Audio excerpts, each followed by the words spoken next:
But, looking at how you were sort of performance coaching sports professionals, for people in any industry who are just very, very busy, if they can only sort of do a couple of things, what do you think are like some of the things that impact people's either mindsets or health or just their drive or their energy levels on a day-to-day basis that, people listening to this podcast could put into action like tomorrow if they wanted to?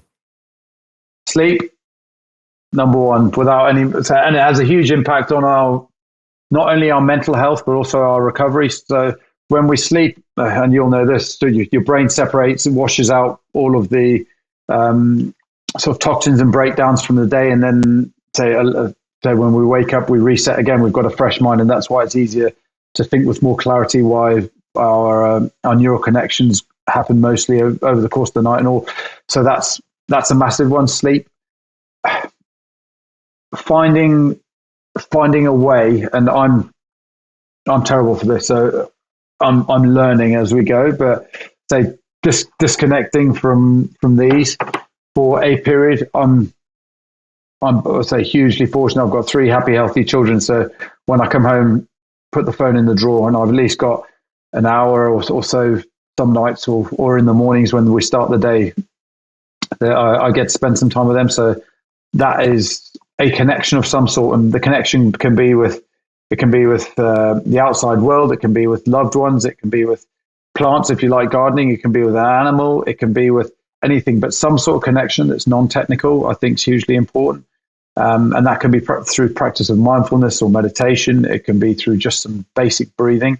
And then lastly, like the obvious one is just making sure you're feeding your body appropriately.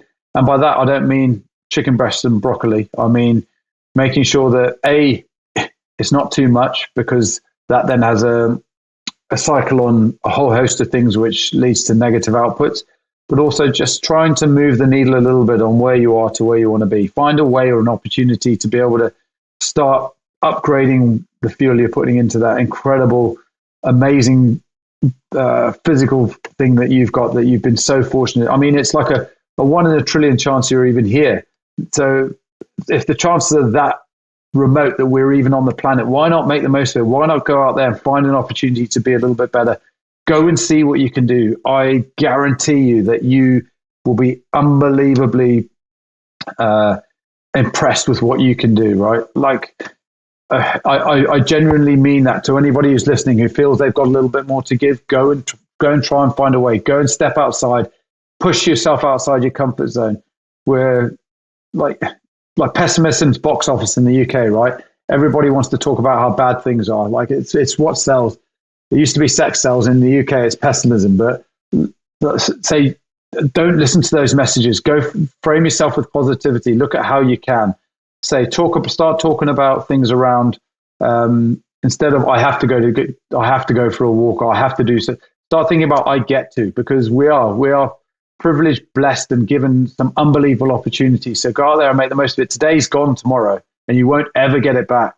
So step outside, challenge yourself a little bit, and you will get an unbelievable biological feedback from that. And you know that, and I know that, because we've been fortunate to be exposed to that stuff. But the bodies are set up to grow and be educated and be better. So go make the most of it.